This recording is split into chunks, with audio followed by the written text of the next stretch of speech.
जिंदगी मेरी जुबानी में मैं कौशल शर्मा आपका हार्दिक स्वागत करती हूँ।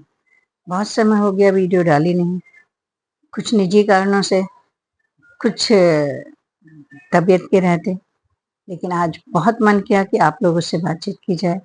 बहुत समय हो गया है और तो मैं आपके सामने हाजिर हूँ। जिंदगी मेरी जुबानी में आपका मेरी तरफ से बहुत स्वागत है।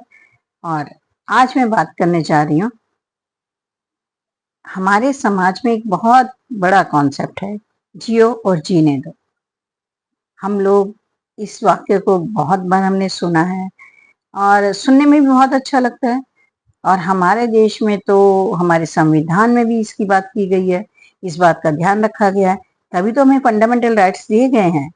फंडामेंटल राइट्स यानी हमारे देश के सभी नागरिकों को किसी भी तरह की भेदभाव नहीं है, किसी के साथ भी सभी के साथ समानता प्रदान की गई है। चाहे वो लिखने की हो, बोलने की हो, काम करने की हो, पूरे देश में जाकर कहीं भी रहने की हो, किसी भी क्षेत्र को चुनने की हो, उसमें किसी भी तरह का, किसी भी जात धर्म, किसी भी तरह से ना ही जेंडर का कोई भेद किया गया है हमारे देश में। लेकिन मुश्किल ये है कि जिस क्षेत्र में जिस जाति के लोगों का प्रभुत्व होता है या बहुतायत में वहां पे वो लोग रहते हैं, तो वो सोचते हैं कि भाई यहाँ तो अब हमारा ही राज्य है, हमें ही बोलने का मौका मिलना चाहिए। और वह जब वो बोलना शुरू करते हैं तो उसके बाद वो ये भूल जाते हैं कि ये अधिकार सिर्फ उन्हीं का नहीं है। जिस व्यक्ति के सामने वो बोल रहे हैं, भाई उसे भी बोलने का मौका देना चाहिए, उसका भी ये अधिकार है, उसका भी। लेकिन धर्म और जाति आज हमारे समाज में फिर से बहुत मुखर होकर सामने आ रही हैं। जाति की जनगणना की बात हो रही है, हम जबकि हमारे बहुत सारे समाज सेवकों ने इतना सारा काम किया कि यह जाति भेद जो है वो ना रहे, हम सब मिल के रहें, मानवता पे काम करें। बहुत सारे रिफॉर्मर्स हुए जिन्होंने अपना जीवन खपा दिया इन सब चीजों को, जाति की भेदभाव को खत्म करने के लिए। लेकिन मुश्किल ये है कि हमारे राजनेता आज फिर उसी ट्रैक पे चल पड़े, उन्हीं चीजों को वापस ला रहे हैं। जाति जाति करने से किसी भी जाति का मुझे नहीं लगता कि भला हो सकता है। हमें हमारा जो ये कॉन्सेप्ट था, जियो और जीने दो, हमें इसी पे अगर हम चलेंगे तो मुझे लगता है हमारा समाज, हमारे देश का भला हो सकता है।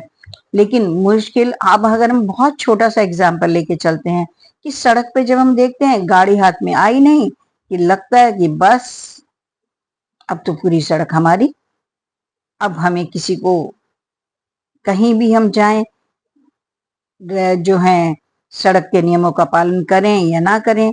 कई बार बहुत सारे नौजवान हिट करके दूसरे को चले जाते हैं और फिर पीछे मुड़ के ये भी नहीं देखते कि जिसको हिट किया उसकी जान को कोई खतरा तो नहीं है, या उसे कहीं अगर मदद की जरूरत है तो हम उसकी मदद करें। तब उन्हें लगता है कि भाई पकड़े गए तो बहुत मुश्किल में पड़ जाएंगे। तो ऐसे में जो है हमारे समाज में जब हम इस तरह की चीजों को देखते हैं तो लगता है भाई ये कॉन्सेप्ट तो काम नहीं कर रहा।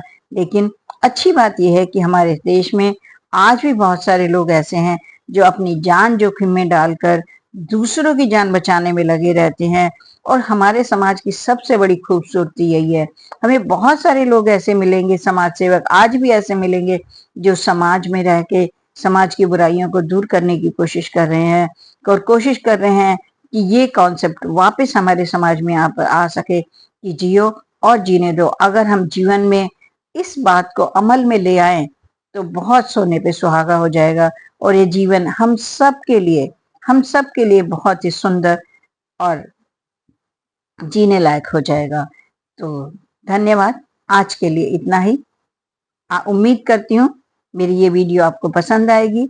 अब मेरी वीडियो लगातार आपको मिलती रहेंगी और मैं उम्मीद करूंगी कि आप वीडियो को पसंद करेंगे, बेल आइकन को दबाएंगे और अगर कोई सुझाव होगा तो वो भी जरूर मुझ तक पहुंचाएंगे। धन्यवाद।